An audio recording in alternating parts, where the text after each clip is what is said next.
अलीगढ़ में गौमांस के आरोप में ट्रक को रोककर भीड़ ने की तोड़फोड़, आगजनी व मारपीट, 4 घायल। अलीगढ़ के थाना हरदुआगंज क्षेत्र के अलहदादपुर के निकट शनिवार को उस वक्त हड़कंप मच गया जब ग्रामीणों और हिंदू संगठनों के कार्यकर्ताओं ने गौमांस का आरोप लगाते हुए मांस से भरे ट्रक को रोककर उसमें सवार 4 लोगों के साथ जमकर मारपीट की और इसके बाद आक्रोशित ग्रामीणों ने ट्रक को पलटकर उसमें आग लगा दी। घटना की सूचना मिलते ही पुलिस अधिकारी भारी पुलिस बल के साथ मौके पर पहुंचे और स्थिति को नियंत्रण में लिया। ट्रक में लदे मांस के सैंपल को जांच के लिए भेज दिया गया है। वहीं पुलिस का कहना है कि घटना की गंभीरता को देखते हुए अग्रिम कार्रवाई की जा रही है।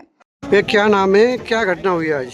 मेरा नाम गौरव शर्मा है और बजरंग बल का जिला संयोजक। देखिए, घटना पहली नहीं है। इस योगी राज में शायद अभी फिलहाल की बात करें 2-4-6 महीने की, तो ये दूसरी तीसरी घटना है और घटना इतनी ज्यादा खराब है कि इससे ज्यादा खराब कोई घटना है नहीं मेरे हिसाब से। इस राज्य में जहां प्रदेश का मुखिया आए दिन गौ सेवा करते हुए देखा जाता है, वहां पर अलीगढ़ पुलिस की निष्क्रियता के होते लगातार गौकशी हो रही है।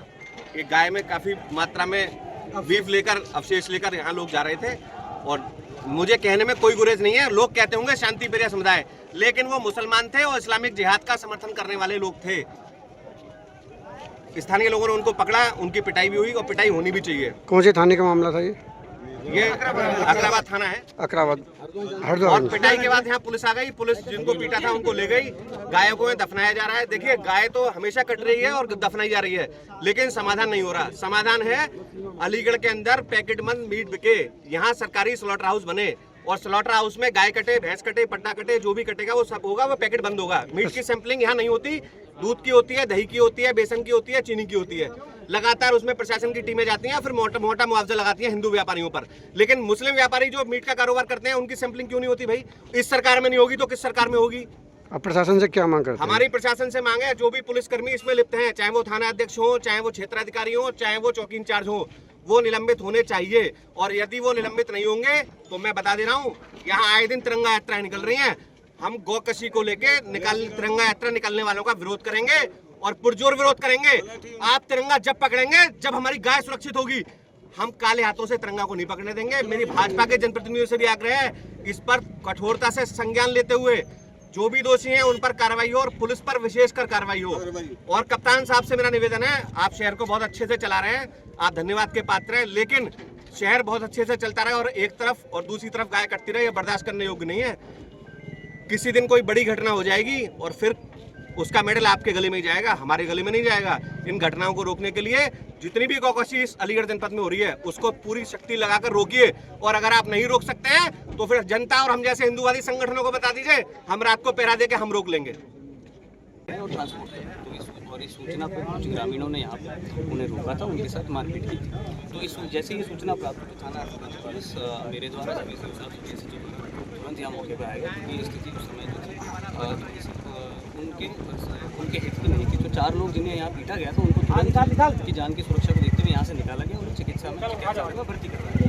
उसके उपरांत यहाँ पर जो भी पब्लिक थी, उनके जो आरोप थे, सभी आरोपों पे जो है जाँच की जा रही है। और क्योंकि वो इशू था, उसकी सैंपलिंग करने की आवश्यकता थी, तो तुरंत ही डॉक्टर को बुलाया गया था, उसकी सैंपलिंग कर ली गई है और इनसे तहरीर की मांग कर ली गई है। प्राप्त तहरीर अनुसार सुसंगत धाराओं में थाना हरदोई में मुकदमा पंजीकृत किया जा रहा है और जैसे भी इसमें आगे विवेचना में तथ्य सामने आएंगे, उस हिसाब से गिरफ्तारी और आगे की कार्रवाई सुनिश्चित। अच्छा, क्या मानते हैं, जिस तरह से कुछ दिन पहले यही गाड़ी पकड़वाई गई लोगों के द्वारा और चौकी इंचार्ज पनेटी ने कह दिया कि ये जो भैंस का मीट है, इन लोगों का आरोप था कि गाय का है, तो किस आधार पर कहा गया? क्या कोई सैंपलिंग हुई थी, उसकी कोई रिपोर्ट आई?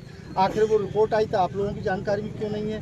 नहीं, ये जो आरोप है कि कुछ दिन पहले चौकी इंचार्ज ने बिना किसी उसके छोड़ दिया, ये आरोप सरासर गलत है। क्योंकि हमें ये सूचना दी गई और इन्हीं कार्यकर्ताओं और पुलिस की मदद से उस गाड़ी को उस दिन पकड़ा गया। उस गाड़ी को पकड़ के और थाना अकराबाद पर ले जाया गया था और वहाँ पे डॉक्टर्स को बुलाया गया, तो उन्होंने उसी की सैंपलिंग की थी। डॉक्टर के पास सैंपलिंग करने का एक तो प्रथम दृष्टिया रिपोर्ट का एक तरीका होता है और दूसरा डिटेल रिपोर्ट का तरीका होता है। तो प्रथम दृष्टिया जब डॉक्टर ने कह दिया कि वो जो है भैंस का मांस है, एक दूसरा जिन्हें पकड़ा गया था उनके पास रजिस्टर्ड वो रसीदें थी जहाँ से वो उसको स्लॉटर करवा के लाए थे और जहाँ से जिस पेट से उन्होंने खरीदा था। तो ये सभी प्रथम दृष्टिया साक्ष्यों को देखते उस हिसाब से वहाँ उस समय विधिक कार्रवाई अमल में लाई गई थी। जिस तरह इन लोगों का कहना है कि वो जहाँ से लाई, इधर एरिया से लाई, यहाँ अलीगढ़ जनपद में इधर कोई स्लॉटर हाउस भी नहीं, कहाँ कट्टी हो रही थी? कहीं देहात में हो रही, नहर के किनारे हो रही होगी, कहीं इसी जनपद में हो रही होगी, तो वो कट्टी वैध है अवैध है, क्या मानते हैं? जी देखिए, ये पूरा प्रकरण जो है अब जांच का विषय इसलिए बन जाता है क्योंकि ये कहाँ घटी है, किस चीज़ का मास है और